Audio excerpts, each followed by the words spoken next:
sejahtera. Perkenalkan, kami keluarga Jeffrey Semarmata dengan Tiur Arina Haloho. Pada kesempatan ini kami akan menyampaikan isi dari Injil Lukas bab 12 ayat 13 sampai 21 mengenai perumpamaan orang kaya yang bodoh. Begini kisahnya.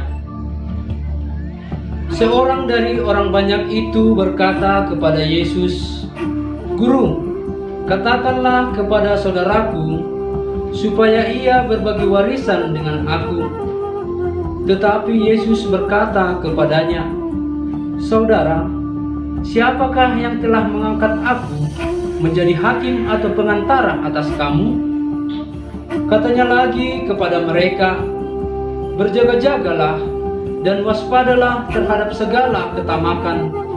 Sebab walaupun seorang berlimpah-limpah hartanya, hidupnya tidaklah tergantung daripada kekayaannya itu."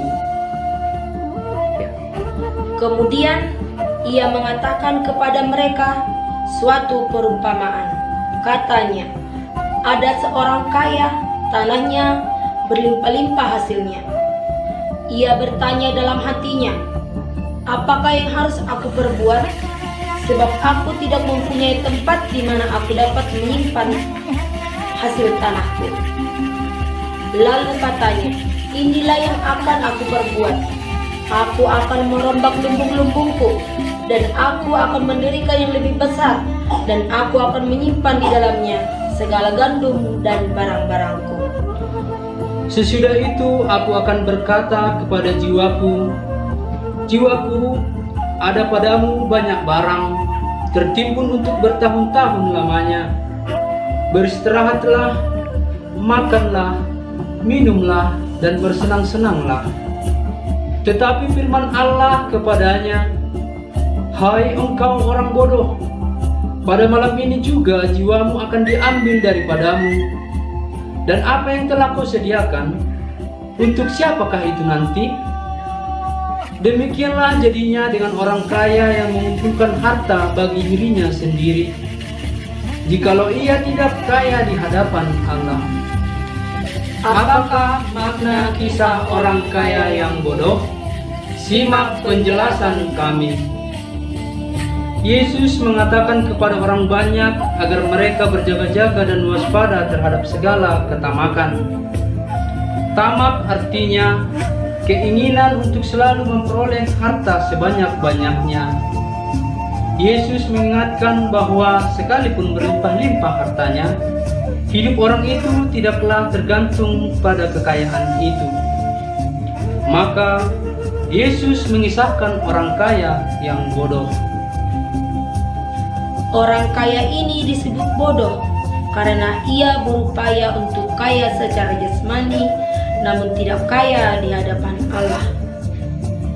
Ia tidak melakukan sesuatu yang membuatnya kaya di hadapan Allah. Akibatnya, jiwa orang itu diambil daripadanya, dan segala harta yang dikumpulkannya menjadi tiada artinya. Tuhan menghendaki agar kita kaya atas sejahtera secara jasmani dan rohani. Agar kita sejahtera secara jasmani, maka kita harus bekerja dengan baik, giat, dan semangat. Agar kita sejahtera secara rohani, maka kita harus mengenal Tuhan, berelasi dengan baik dengannya, dan pada akhirnya melakukan segala kehendaknya dalam hidup sehari-hari.